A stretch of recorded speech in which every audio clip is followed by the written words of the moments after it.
હવે વાત મહાસંગ્રામની।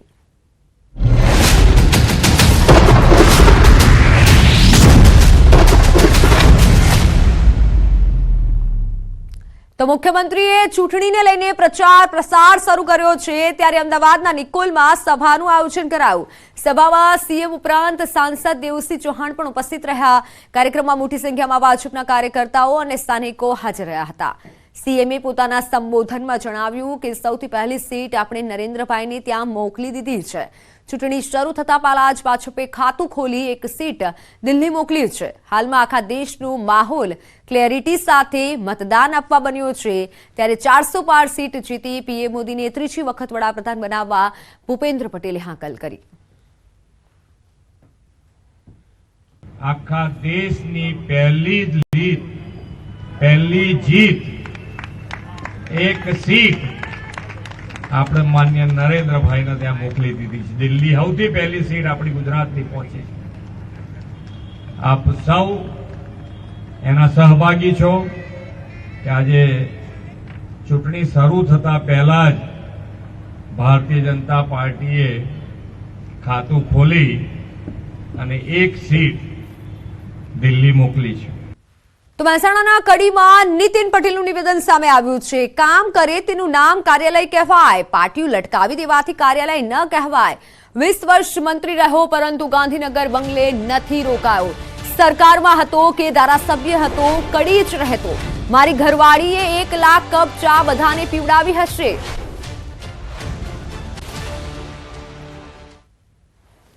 એ ખાલી કાર્યાલય પાટિયું લબડાવી દો એવું કાર્યાલય નહીં, કામ કરે એનું નામ કાર્યાલય। એનું શબ્દ એને ચૂંટણી છૂટી પાડો તો કાર્ય થાય એ હાલે। આ આપણું આ ભાજપનું કાર્યાલય છે। મારા ઘરવાળીએ અત્યાર સુધી 1 લાખ કપ ચા બધા પીવડાવી હશે। કેટલી? 1 લાખ કપ, સમજી લેજો। અને કોઈ ભેદભાવ નહીં, મુસલમાન હોય ભલે વોટ ના આપતા હોય, પણ જ્યારે મારા ઘેર આવે ત્યારે મારો મુખ્ય જે હોલ છે તમે બધા જોયેલો છે, સોફા સેટ વાળો 20 જણા બેસી શકે એવું, ત્યાં બધા બેસે ને કોઈ ચા પાણી વગર ના જાય। કે હું મંત્રી રહ્યો 20 વર્ષ, 20 વર્ષમાં લગભગ 2-5 દિવસને બાદ કરતા કદી હું ગાંધીનગરના બંગલે રહ્યો નથી। રોજ રાતે 10 વાગે 11 વાગે પણ ગાડી લઈને કડી જવાનું।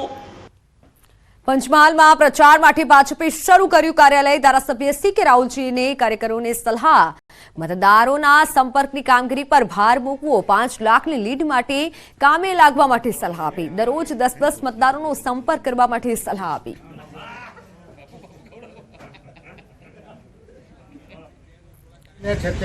સ્વાગતની વાત છોડી દો, ફુલાની વાત છોડી દો અને આ કાર્યાલયના અનુસંધાનમાં અહીં બેઠેલા પૈકી છે કાલથી 10-10 મતદારોનો સંપર્ક કરે તો તમારા છે તે વસ્તુના એમ પર 5 લાખની ફી આવે।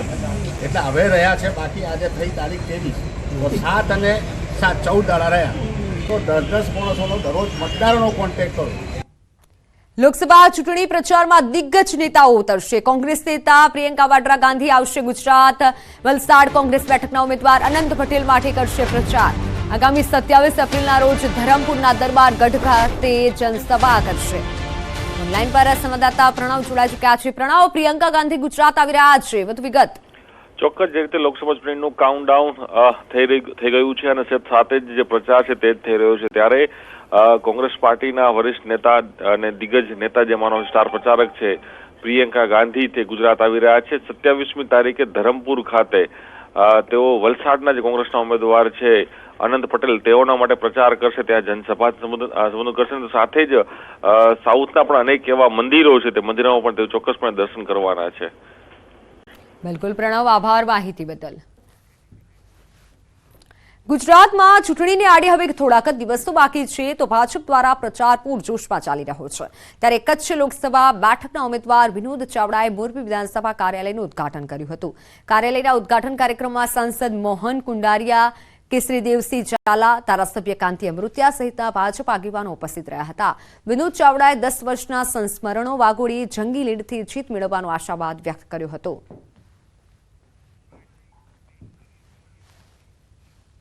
મોરબી વિધાનસભા પણ એક નહીં પણ 1.25 લાખથી વધારે લીડ ભારતીય જનતા પાર્ટીને મળે એ પ્રકારનો અહીંયા આયોજન અમારા ધારાસભ્ય શ્રી કાંતિભાઈ અને અમારા પ્રમુખ શ્રી રણછોડભાઈના નેતૃત્વમાં થઈ રહ્યું છે. મને સંપૂર્ણ વિશ્વાસ છે કે હું જે ઉત્સાહ જોઈ રહ્યો છે મોરબીની જનતા આ વખતે ભારતીય જનતા પાર્ટીને રેકોર્ડ બ્રેક મતદાન કરાવીને લીડ અપાવશે એવો મને સંપૂર્ણ વિશ્વાસ છે.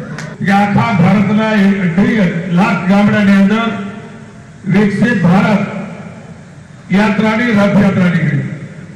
એમાં નરેન્દ્રભાઈની ગેરંટી હતી કે 2047માં વિકસિત ભારત બનાવવા માટે આ યાત્રા કાઢવામાં આવી હતી કે 2047 વિકસિત ભારત બનાવવાની આપણી આવતી પેઢી માટે બનવાનું.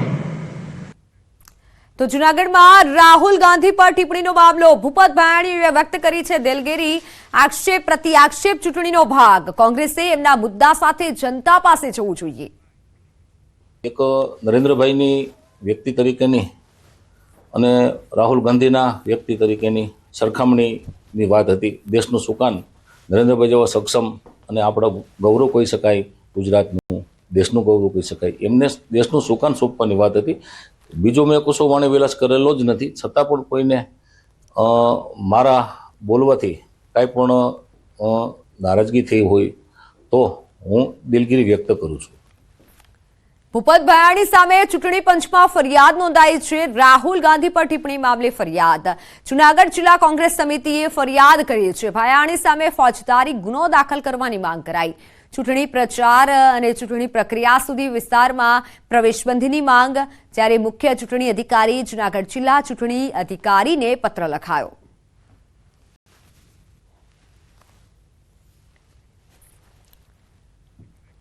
જૂનાગઢમાં બ્રોડગેજ મામલે હર્ષ રીબડિયાની ચીમકી. વન વિભાગ માટે સખત શબ્દોમાં ચીમકી ઉચ્ચારી. વન વિભાગને છઠ્ઠીનું ધાવણ યાદ કરવાની ચીમકી ઉચ્ચારી. રાજેશ ચુડાસમાનો વાંક નથી. વન વિભાગ આડું આવે છે. વન વિભાગ આડું આવે તો જોઈ લેવાની ચીમકી ઉચ્ચારી. હવે આવે છે આડું જંગલ ખાતું. એમાં રાજેશભાઈનો કોઈ વાંક નથી. હું જાહેર મંચ ઉપરથી કહું છું. જંગલ ખાતું, જંગલ ખાતાની આપણે બધા જાણીએ છીએ. આપણે અહીં છે, હું તો જાહેરમાં કહું, જળ જંગલ ખાતું. સાહેબ, આ બ્રોડગેજ માટે મંજૂર થઈ ગયું, ટેન્ડર થઈ ગયું છે. પરિપત્ર ખાલી એક લેવાનો. જંગલ ખાતું જો હવે આડું આવશે ને તો જંગલ ખાતાને પણ સખ્તીનું દાવણ યાદ કરવાની તાકાત પણ અમારા છે. પ્રચાર દરમિયાન નેતાઓ અલગ અલગ અંદાજમાં જોવા મળી રહ્યા છે. ખાસ કરી રાજકોટમાં કોંગ્રેસના ઉમેદવાર પરેશ ધાનાણી હંમેશા કંઈક નવું કરતા હોય છે. આ વખતે પણ પરેશ ધાનાણી આગવી રીતે પ્રચાર કરતા દેખાયા. જસદણ પહોંચેલા ધાનાણીએ રત્ન કલાકારો સાથે વાતચીત કરી. જસદણની હીરા બજારમાં પ્રચાર માટે પહોંચેલા પરેશ ધાનાણી હીરા ઘસવા બેસી ગયા. ધાનાણી હીરા ઘસતા હોય એવો એક વિડીયો વાયરલ થયો છે.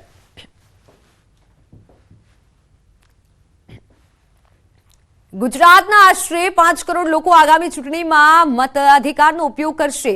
ત્યારે ઈપીઆઈસી કાર્ડ ન હોય તો ઇપિકની પ્રિન્ટ પણ ઓળખના પુરાવા તરીકે માન્ય ગણાશે. મતદાનની ટકાવારી વધારવા માટે રાજ્યભરમાં પખવાડિયે સઘન મતદાન જાગૃતિ કાર્યક્રમનું આયોજન કરાયું છે.